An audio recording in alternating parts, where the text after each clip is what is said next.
जय शिवराय मित्रांनो. राज्यातील कर्जमाफीच्या प्रतीक्षेत असलेल्या शेतकऱ्यांसाठी एक अतिशय दिलासादायक आणि महत्त्वाची अपडेट समोर येत आहे. शासनाच्या माध्यमातून शेतकऱ्यांची कर्जमाफी करण्यासाठी एक अभ्यास समिती स्थापन करण्यात आली होती. या समितीच्या माध्यमातून संपूर्ण अभ्यास करून राज्य शासनाला आपला अहवाल सादर करण्यात आलेला आहे. साधारणपणे हा अहवाल एप्रिलच्या 15 तारखेपर्यंत सादर केला जाईल असे सांगण्यात आले होते. मात्र त्यामध्ये थोडासा उशीर झाला आणि त्यानंतर हा अहवाल राज्य शासनाकडे सादर करण्यात आला.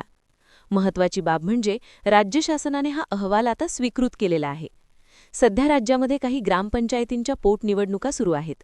तसेच आपण पाहिले होते की 2 आमदारकीच्या निवडणुकाही होत्या. या सर्व निवडणुकांच्या पार्श्वभूमीवर राज्यात लागू असलेली आचारसंहिता आणि इतर राज्यांमध्ये सुरू असलेल्या निवडणुकांमुळे हा अहवाल आत्तापर्यंत मंत्रिमंडळासमोर मांडला गेला नव्हता. परंतु आता येणाऱ्या मंत्रिमंडळाच्या बैठकीसमोर हा अहवाल मांडण्यात येणार असल्याची माहिती समोर येत आहे.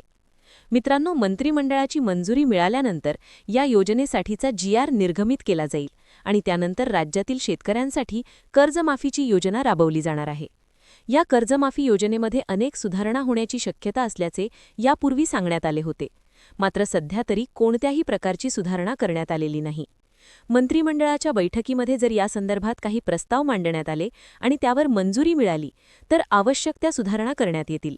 अन्यथा सध्या समोर आलेल्या माहितीनुसार राज्यातील 30 सप्टेंबर 2025 पर्यंत थकबाकीदार असलेल्या शेतकऱ्यांची 2 लाख रुपयेपर्यंतची कर्जमाफी करण्यात येणार आहे. यासोबतच जे शेतकरी नियमितपणे पीक कर्ज भरत आहेत अशा शेतकऱ्यांना 50,000 रुपये प्रोत्साहनपर अनुदान या कर्जमाफीच्या माध्यमातून दिले जाणार आहे.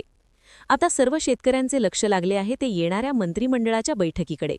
या बैठकीमध्ये या अहवालासंदर्भातील अंतिम निर्णय घेतला जाणार आहे आणि त्यानंतर तातडीने मेच्या पहिल्या आठवड्यामध्ये या योजनेच्या संदर्भातील GR निर्गमित केला जाईल अशी माहिती समोर येत आहे. या संदर्भातील पुढील जे काही दिलासादायक अपडेट्स समोर येतील ते आपण वेळोवेळी जाणून घेण्याचा प्रयत्न करू. भेटूया नवीन माहिती आणि नवीन अपडेट्ससह. धन्यवाद.